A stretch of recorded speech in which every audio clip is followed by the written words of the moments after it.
I'm not getting ready. I'm in a different scene.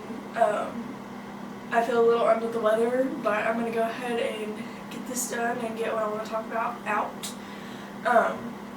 Which I watched a video again. It's for my comm class, and it was pretty much about propaganda and the media and society world. But here's my 5 takeaways on that video. I do agree on the fact that media is used by government forms and democracies as a way to control societies that they are trying to reach. They tailor what they post to reach certain audiences, which is what is supposed to gain them more respect, even though sometimes it doesn't work out that way. As in, again, I'm going to rephrase this once again.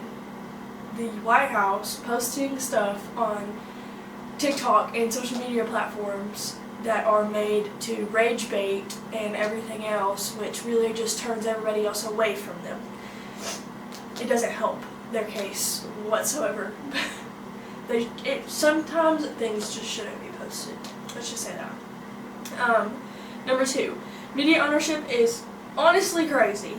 If you truly think that Facebook or TikTok or any other big media platform really cares about your feelings, you are completely wrong. The video is true when it says that they only care about money. So if the way you are feeling brings them more money, that's all they care about. They don't care about if you're sad, depressed, anxious, angry. As long as your post brings them more money, that's all they care about. Like if you go on Facebook and post something about you being angry and there's a million comments, guess what? Money's going straight to Facebook. Okay? That's all they care about. Number 3, it's the same way with advertising. Half the time they just want money, and they do this by advertising their product in a way that forms to its audience needs and wants. It's a marketing scheme. Okay?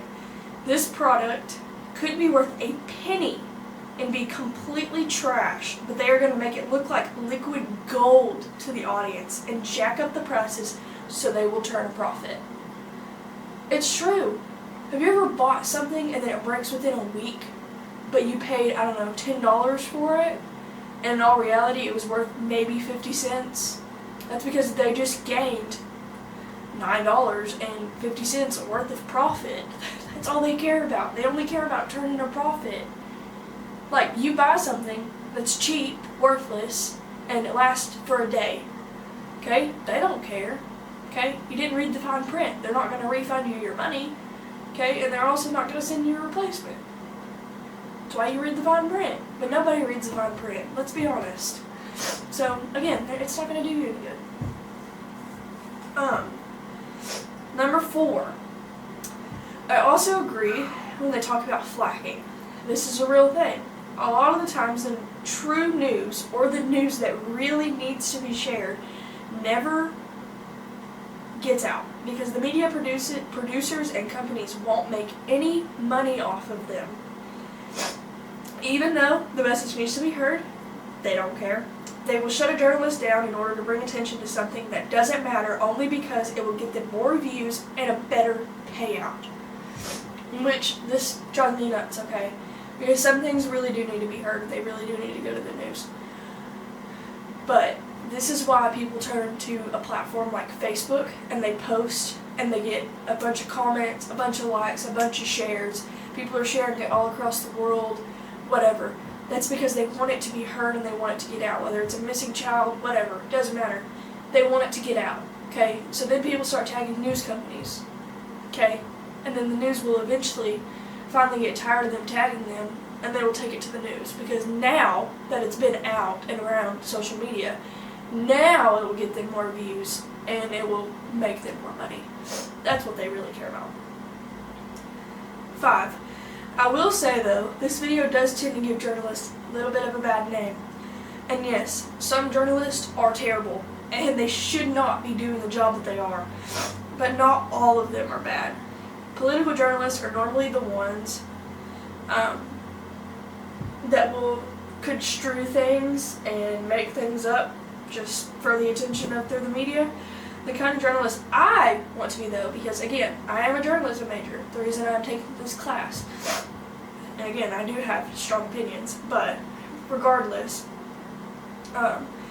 I want to share stories not on politics. I want to share true stories, but not about politics. More on the cultures, religions, and societies that are out there in the world that nobody talks about. Now, that may be the reason I have to start my own company, because it's not going to make a business a lot of money if that's not what that's not what their mission is. That's not what they care about.